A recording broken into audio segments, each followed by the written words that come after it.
I don't think much about the good days anymore. It's easier that way, less painful. But when the rain taps against my office window like it did that night, it's hard not to go back. Chicago used to feel like mine. I walked those streets with purpose once, wearing a badge and carrying a gun, thinking I was making a difference. Then, Clara and Dominic Ryder made sure I'd never see that man again. I was a cop back then, a damn good one too. Ryder was my superior, a man I once respected, and Clara, she was my wife. 10 years of marriage built on trust, or at least I thought so. That trust shattered one night during a stakeout. I left to grab coffee, came back early, and found her in bed with him. Ryder, in my house. In my bed. I don't remember the details of what happened next. I know my fist met his face more times than I care to count. By the time the other cops showed up, it was over. Ryder played the victim, Clara cried, and I lost everything. My career, my marriage, my reputation. Now I run a detective agency, the kind that takes the scraps the real cops won't bother with. Missing pets, cheating spouses, corporate leaks. Stuff that pays the bills but doesn't give you a reason to get up in the morning. Until Damian Marlowe walked through my door. He was the type of man you notice right away, mostly because he wants you to. Tailored suit, polished shoes, the kind of confidence that says he owns the world, and maybe he does. "You Vincent Kane?" he asked, not bothering with a hello. I looked up from my desk. "Depends who's asking." "Damian Marlowe," he said, tossing a business card onto the desk like it was a challenge. "I need a professional. Someone discreet." I didn't pick up the card. I didn't need to. His name already sounded familiar, probably from the kind of news you only pay attention to if you like yachts or six-figure watches. I motioned to the chair. "Start talking."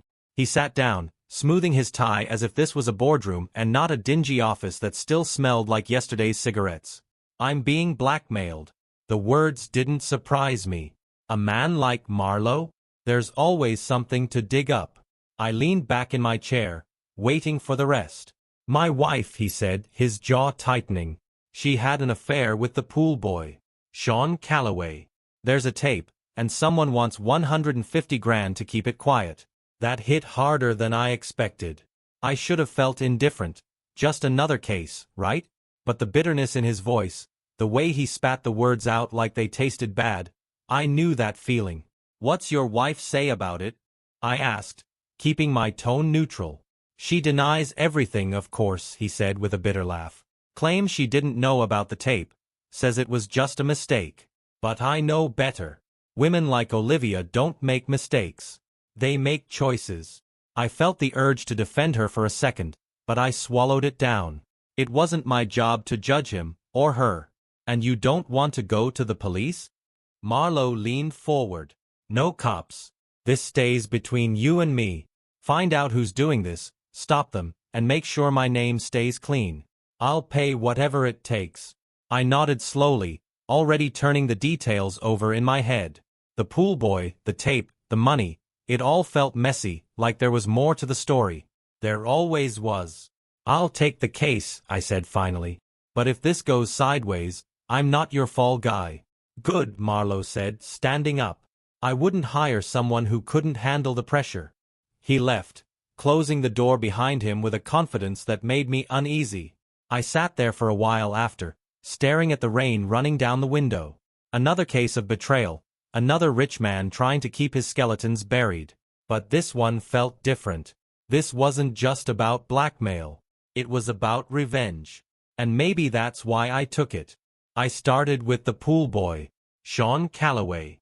His name sounded like someone who peaked in high school and hadn't done much since. I pulled up his address from a quick database search and drove out to the kind of neighborhood that always smells faintly of chlorine and freshly cut grass. The house was modest, a ranch style with a peeling front door and a rusted-out truck in the driveway. Not what you'd expect for someone allegedly involved with a millionaire's wife. Maybe the rich and restless really did slum it sometimes. When he answered the door, I got my first surprise. Sean didn't look like some scrawny kid cleaning pools for gas money.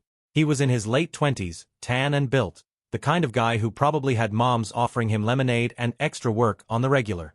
"Can I help you?" he asked, leaning casually against the doorframe.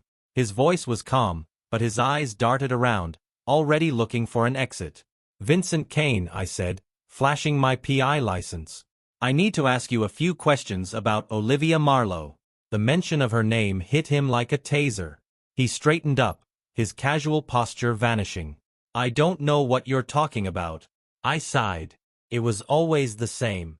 People like Sean thought they could bluff their way out. Sean, I don't care if you slept with her. I don't care if you filmed it. What I care about is who's blackmailing her husband. So, you can either talk to me, or I can dig until I find something worse. His face tightened, but he didn't slam the door, which I took as a win. After a long pause, he stepped aside. Fine. Come in. The inside of the house was exactly what you'd expect.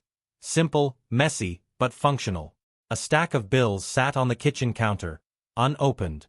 Probably overdue. He gestured to a chair, and I sat while he paced nervously. Look, I didn't blackmail anyone, he said, his voice defensive. Yeah, Olivia and we hooked up. But it was a mistake, okay? I didn't know she was married at first. She didn't exactly lead with that. I nodded, letting him spill. People like Sean always wanted to justify themselves. When I found out, I ended it, he continued. She begged me not to tell anyone, and I didn't. I'm not that kind of guy. Then who is? I asked. He hesitated, running a hand through his hair. I don't know, man. But if there's a tape, I didn't make it. Olivia was always worried about people watching her. Paranoid, you know? She'd check her phone for bugs, double-lock doors. Maybe someone else was watching us. It was a possibility I hadn't considered. If Olivia had enemies, and rich people always did, then maybe this wasn't just about a fling. Did anyone else know about you too? I pressed. Sean shook his head. No one. At least, not from me. I swear. Something in his voice told me he was telling the truth, at least about this. If he was lying, he was good at it. I stood, taking a card from my pocket and placing it on the counter. If you think of anything, or if you're lying and decide to grow a conscience, call me. Sean didn't reply, just watched me leave with a mix of relief and suspicion. Back in my car, I sat for a moment, replaying his words. Paranoia, secret meetings, and now a blackmail tape. Olivia Marlowe was starting to sound like more than just a cheating wife. And then there was Damien, her husband. The way he talked about her, the venom in his voice, he wasn't just angry. He was humiliated, and humiliation made people dangerous. I had a sinking feeling that this case was going to get a lot messier before it was over. The Marlowe estate wasn't hard to find. It loomed at the end of a long private drive lined with manicured hedges and stone lions that looked like they were daring you to approach. The house itself was massive, all white columns and glass, a kind of modern palace that screamed money but felt cold and impersonal. I parked my car far enough away to avoid suspicion and rang the doorbell. A chime echoed inside, and a moment later, Olivia Marlowe opened the door. She was everything Damien had described, beautiful, poised, and exuding a charm that made you forget to breathe for a second. But her eyes were sharp, calculating, the kind that saw through a lie before you could finish saying it. You must be Mr. Kane, she said, her voice smooth as silk. My husband mentioned you. She stepped aside, motioning for me to enter. The air smelled faintly of expensive perfume and fresh flowers. I followed her into a sitting room that looked like it had been ripped from the pages of a luxury magazine. Can I offer you something? Coffee. Tea, she asked, sitting gracefully on the edge of a white sofa. No thanks, I replied, staying on my feet. I just have a few questions. About the blackmail, I assume. She tilted her head, her tone casual, like we were discussing the weather. That's right, I said, watching her closely. Your husband seems to think you know more than you're letting on. Her lips curved into a faint smile, but it didn't reach her eyes. Damien would think that. He's always been suspicious, even before this mess. But I assure you, Mr. Kane, I'm just as much a victim here as he is. I didn't buy it. Not entirely. You're telling me you have no idea who's behind this? No enemies? No one who'd want to see you or your husband fall? She sighed, brushing a strand of dark hair from her face. I've been thinking about that non-stop since Damien told me about the tape. But no, I can't think of anyone. Sean and I were Foolish, but we were careful. Sean said you were paranoid about being watched, I pressed. Why? Her smile faltered, and for a brief moment, I saw something raw beneath the polished exterior. Fear? Regret? It was hard to tell. Damien has powerful friends and powerful enemies, she said finally. When you live in a world like ours, you learn to be cautious. People are always looking for a way to bring you down. That sounded rehearsed, but I let it slide. What about the tape? How would someone have gotten it? Her eyes narrowed slightly. I've been wondering the same thing. The only people who knew about Sean were him and me. If there's a tape, then someone went to a lot of trouble to spy on us. Do you trust everyone in your house? I asked, watching her reaction. Her face darkened. Of course. The staff have been with us for years. They're loyal. I filed that away for later. People like the Marlowes rarely saw their staff as people, which made it easy to overlook their secrets. Do you still talk to Sean? I asked, shifting gears. Her gaze hardened. No. I cut ties with him months ago. I haven't spoken to him since. It was a quick answer, too quick. But I didn't push. Instead, I pulled out a notebook and jotted down a few notes. Anything else you want to tell me? I asked. She hesitated, just for a second, and in that moment, I saw the truth she was trying to hide. There was more to this story, but she wasn't ready to share it. Not yet. No, she said, standing abruptly. But if I think of anything, I'll let you know. I followed her back to the door, my mind racing. Olivia Marlowe was playing a game, and I wasn't sure if she was the victim, the player, or both. As I stepped outside, I turned back. Mrs. Marlowe, I said, catching her attention. If you're holding anything back, now's the time to come clean. It'll only get worse from here. Her smile returned, but it was colder this time.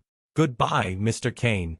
The door closed, leaving me on the marble steps with more questions than answers. One thing was clear, whatever this blackmail was about, it wasn't just a simple affair. Someone was pulling strings, and I had a feeling Olivia knew exactly whose hands were on the puppets. After my meeting with Olivia, I couldn't shake the feeling that something wasn't adding up. Damien was furious, Olivia was slippery, and Sean seemed too scared to be the mastermind. That left someone else. I decided to dig deeper into the Marlowe household. Rich people often surrounded themselves with staff who knew more about their lives than they realized.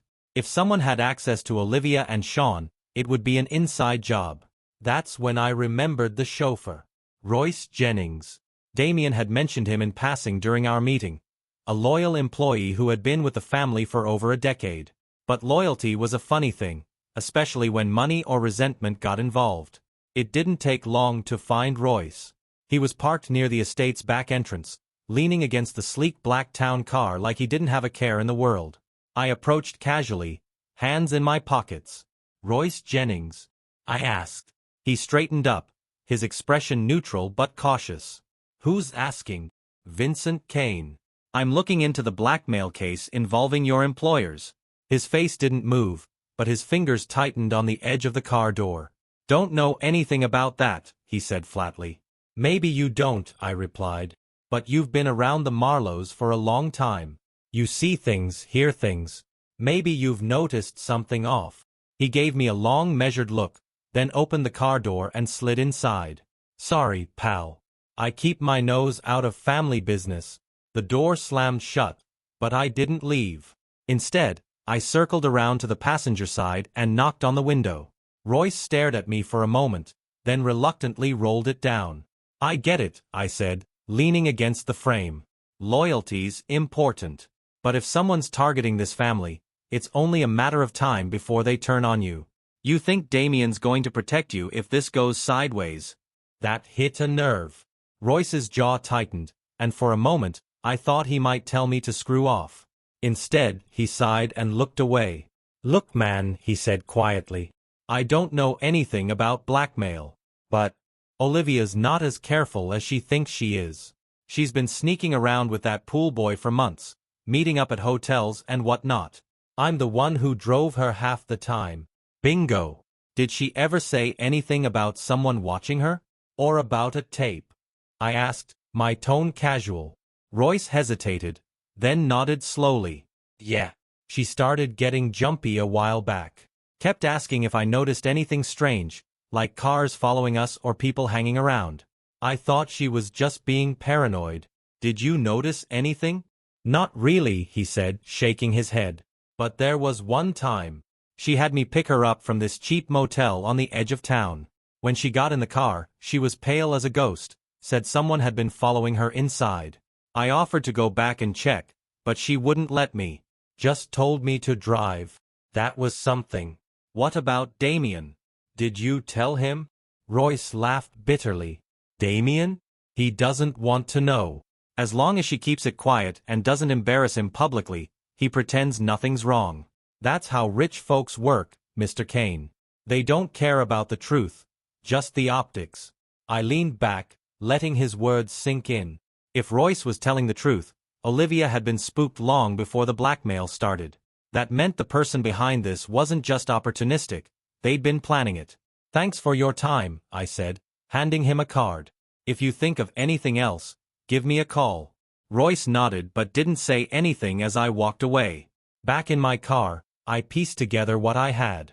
Olivia was paranoid, Damien was angry, Sean was scared, and Royce was disillusioned.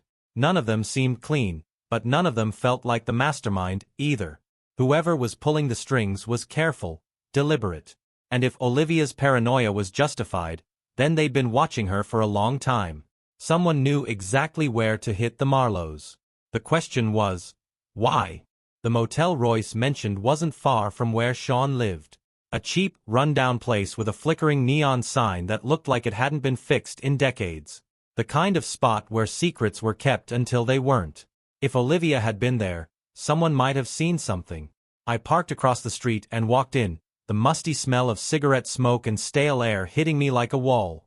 The guy behind the counter barely looked up from his crossword puzzle. "Help you," he muttered, chewing on a toothpick. "Yeah," I said, sliding a $20 across the counter. "I need some information. About a guest." That got his attention. He looked at the bill, then at me, sizing me up. "We don't give out info on guests." I pulled out another $20 and added it to the first. "This isn't about rules. It's about keeping the cops out of your business." He grunted, pocketed the cash, and leaned forward. "What do you want to know?" "A woman. Dark hair. Expensive clothes.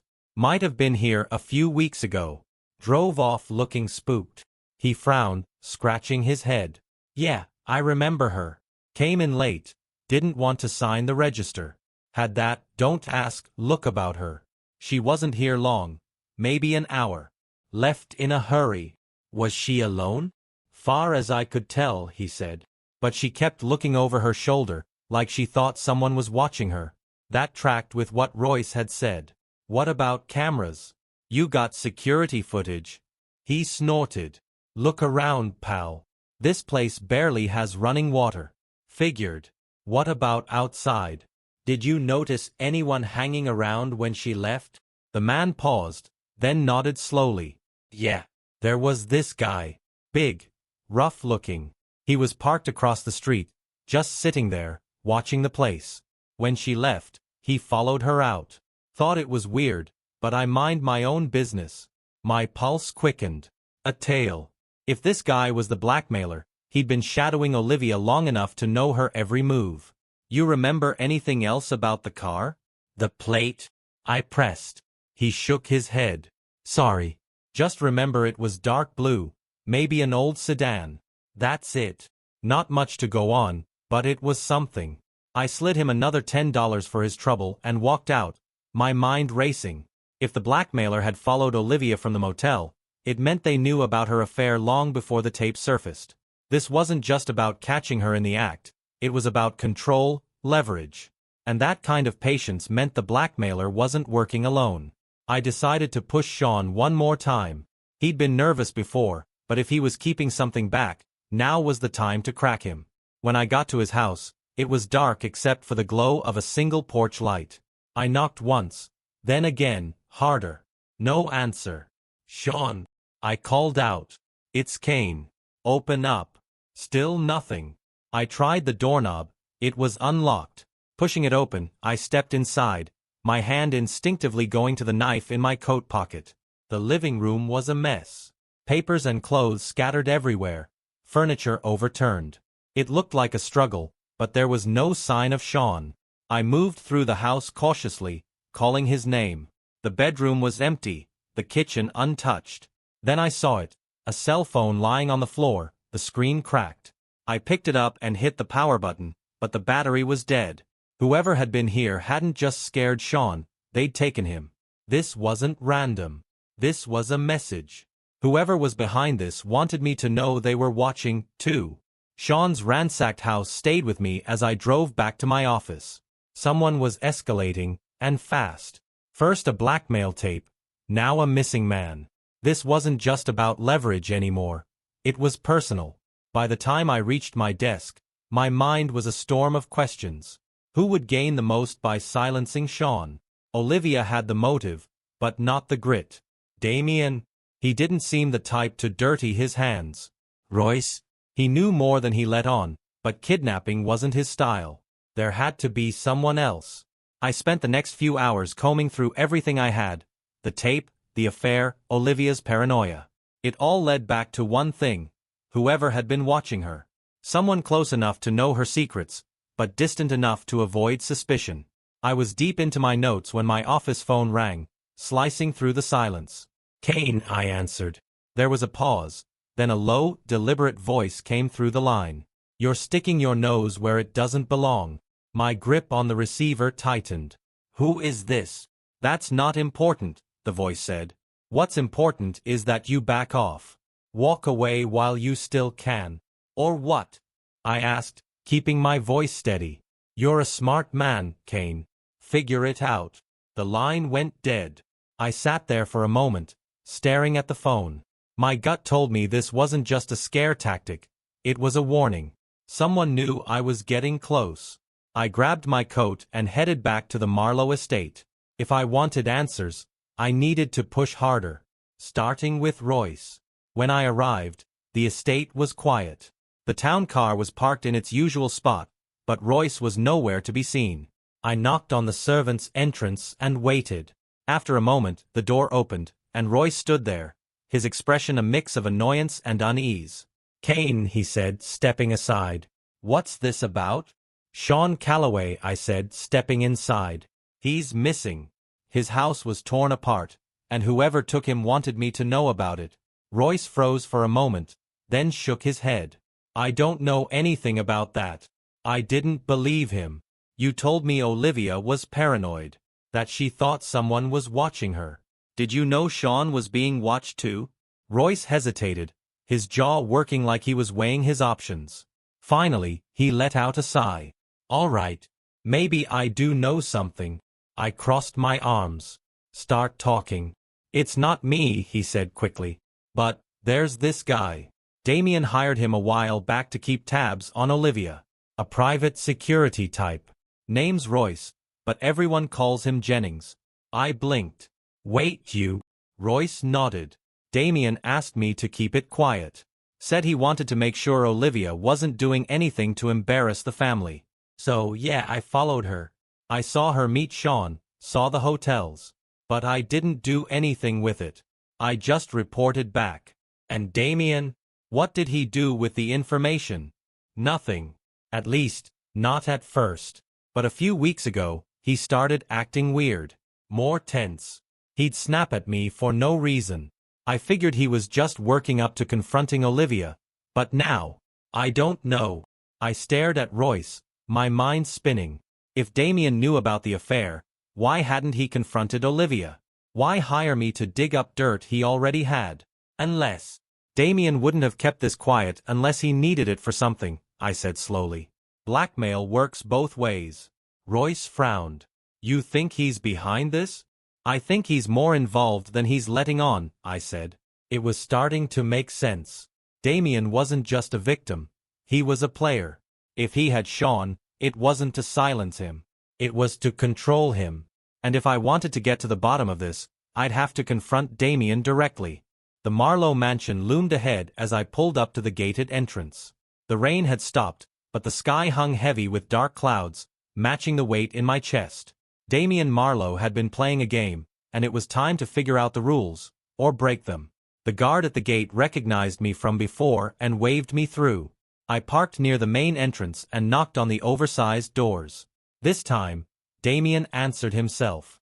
"Kane," he said, his tone clipped. "What brings you back so late?" "We need to talk," I said, stepping inside without waiting for an invitation. He frowned but didn't stop me. I followed him to his study, a room that looked like it had been designed specifically for intimidation. Dark wood, leather chairs, and walls lined with books no one had ever read. "Make it quick," he said, pouring himself a drink. I didn't sit. Sean Calloway's missing. His house was trashed, and whoever took him wants me to stop digging. Damian's hand froze mid-pour, but his expression stayed carefully neutral. "And you think I had something to do with it?" "I think you know more than you're telling me," I said, my voice steady. "Royce told me you hired him to follow Olivia. You knew about the affair before I walked into your office. So why hire me?" He set the glass down and turned to face me. "You're accusing me of something I didn't do." "I'm not accusing," I said, stepping closer. "I'm asking. Why did you bring me into this if you already knew?" He let out a sharp laugh, shaking his head. "Because knowing isn't the same as proving. Olivia and I have a prenuptial agreement, Mr. Kane. Infidelity voids it.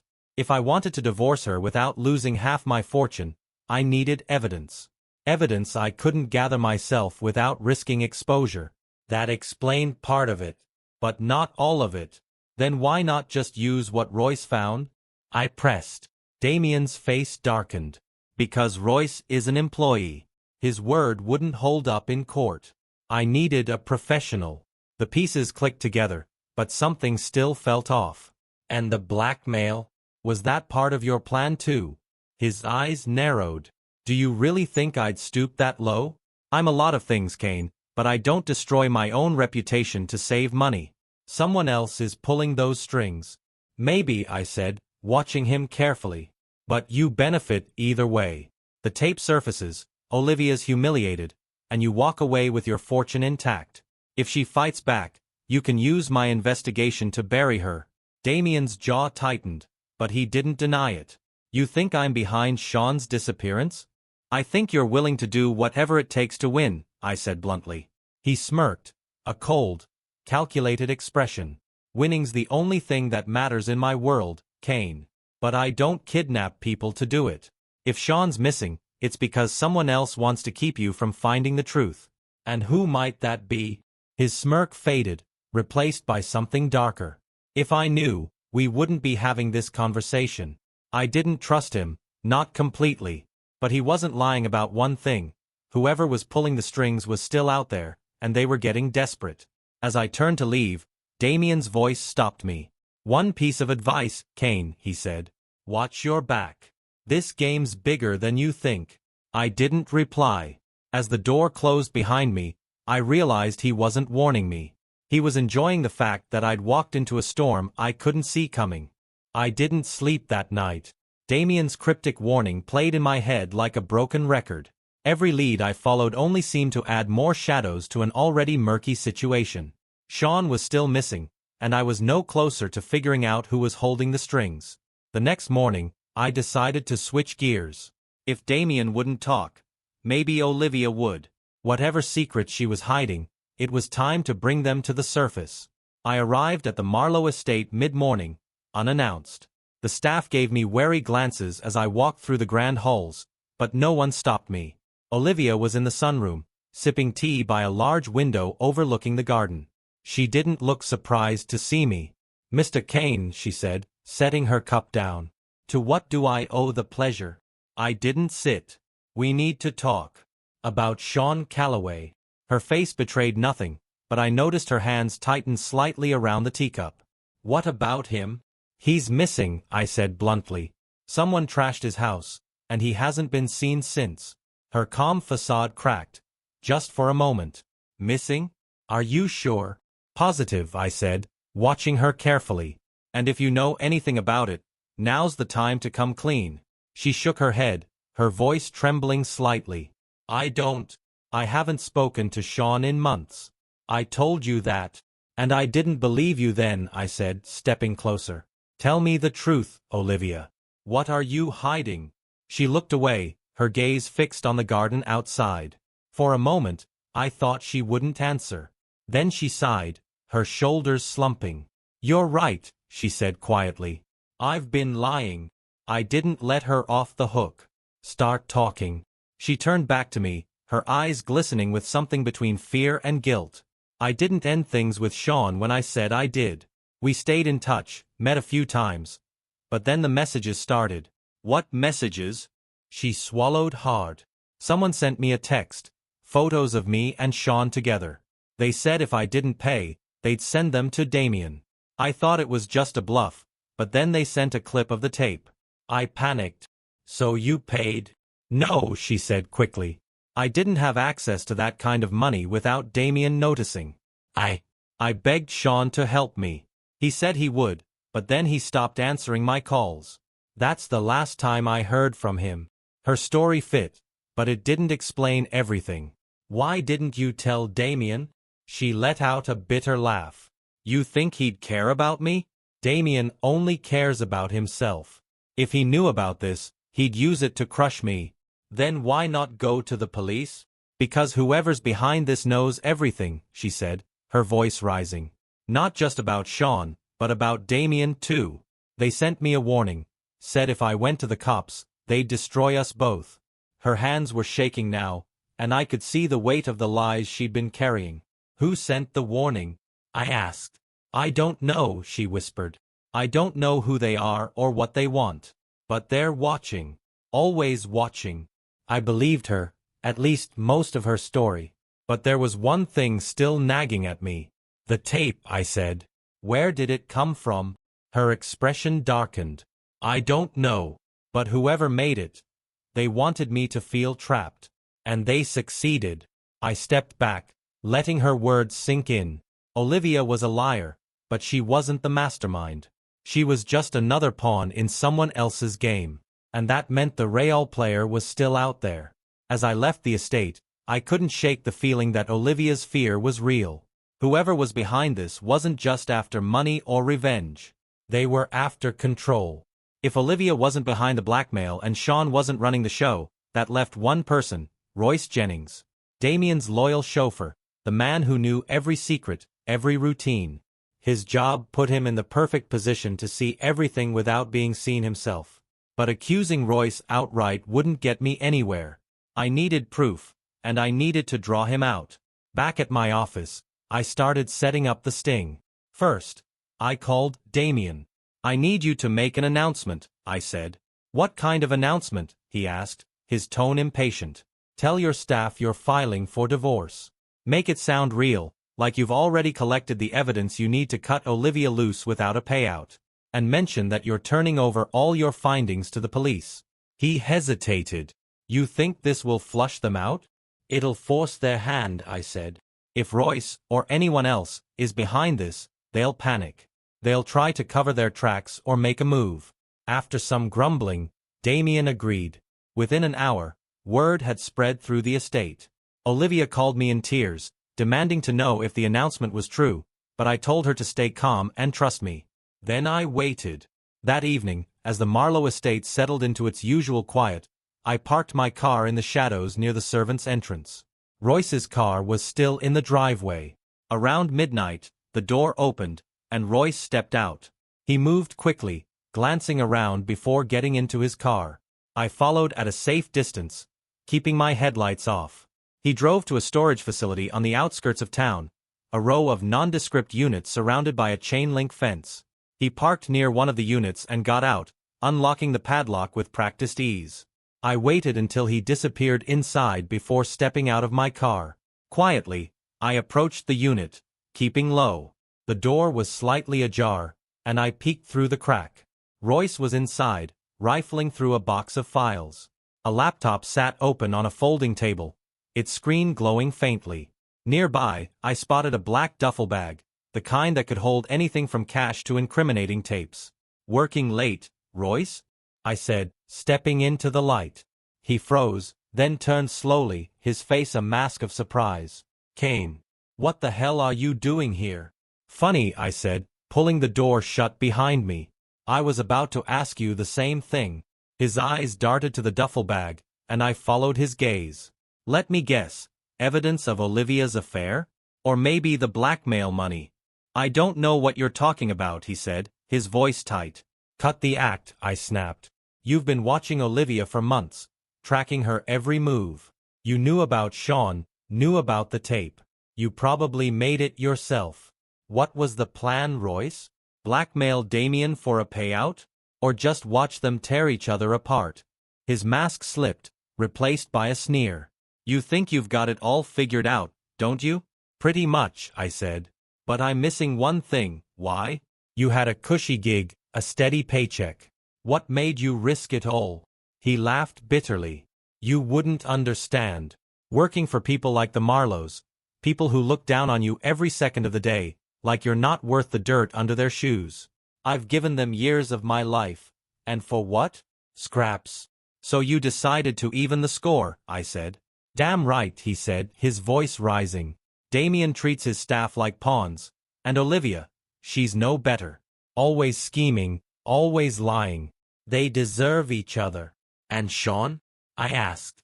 What happened to him? Royce's sneer deepened. He was getting greedy, threatening to blow the whole operation. I took care of it. You killed him? He shook his head.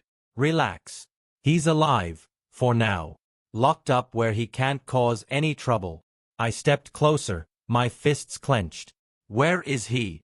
You'll never find him, Royce said, smirking. I didn't wait for him to make a move. With a quick step forward, I grabbed him by the collar and slammed him against the wall. Try me, I growled. For the first time, Royce looked genuinely scared. Okay. He's at an old cabin, off Route 12. I'll give you the coordinates. Just don't. The sound of sirens cut him off. I smiled grimly. Thanks for the confession, Royce. Damien's already called the cops. They'll be here any second. He cursed, struggling against my grip, but it was no use. The game was over. When the police arrived, Royce was handcuffed and hauled away. As they searched the unit, they found everything. Evidence of the blackmail, the tape, and Sean's location. By the time I left the storage facility, the sun was starting to rise. For the first time in days, I felt like I could breathe again. But I wasn't done yet. Not until I got Sean back. The cabin Royce mentioned was as run down as I expected, hidden deep in the woods off a forgotten stretch of Route 12. The road leading there was rough, nearly swallowing my tires in muddy ruts. By the time I arrived, the sun was fully up, casting long shadows through the trees. I parked a distance away and approached on foot, moving carefully. The place looked abandoned, but I wasn't taking chances. As I got closer, I saw a padlock on the front door. It didn't take long to pry it loose with a crowbar I'd grabbed from my trunk. Inside, the air was damp and stale, reeking of mildew. A faint noise caught my attention. A muffled voice, hoarse and weak. Sean? I called out. Here, came the reply, barely audible. I followed the sound to a small back room. Sean was tied to a chair, his face bruised, his wrists raw from struggling against the ropes. Relief washed over him when he saw me. Kane, he rasped. I thought I was dead. Not today, I said, pulling a knife from my pocket to cut him free. Once he was loose, I helped him to his feet. He winced, clutching his side. Royce. He said he'd kill me if I talked. Well, Royce won't be bothering anyone for a while, I said. The cops have him. They've got the evidence, too. Sean nodded weakly, his eyes filled with gratitude. Thank you. I steadied him as we made our way out of the cabin. Once he was in my car, I handed him a bottle of water and called the authorities to confirm his rescue. Back at the Marlowe estate, the fallout began. Royce's arrest and the evidence found in his storage unit painted a clear picture. He had orchestrated the blackmail, exploiting Damien's suspicions and Olivia's paranoia to line his pockets and settle a personal grudge. Damien's reaction was as cold as I expected. He publicly denounced Royce and expressed outrage at the betrayal, but privately, he was satisfied. The evidence of Olivia's affair was more than enough for him to push forward with his divorce, and he wasted no time doing so. Olivia, for her part, tried to salvage what little dignity she had left. She thanked me for my work but didn't seem surprised when Damien served her papers. I got the sense she'd been expecting it all along. And Sean? He left town. Quietly, without fanfare. He told me he was done with the Marlowes and their toxic world. I couldn't blame him. A week later, I sat in my office, nursing a fresh cup of coffee as the rain tapped against the window. The case was closed, but it still lingered in my mind. I'd seen betrayal before, between lovers, friends, family. But this was betrayal on every level. Royce had exploited the cracks in the Marlowes' lives, but those cracks had been there long before he came along. In the end, no one came out unscathed. Damien lost his wife, Olivia lost her reputation, and Sean lost his innocence. And me? I gained a paycheck and a reminder of why I do what I do. Not for justice, not for redemption, just to see the truth come out, no matter how ugly it might be. As the rain picked up, I lit a cigarette and leaned back in my chair. The world outside was as messy as ever, but for now, my corner of it was quiet. That was enough.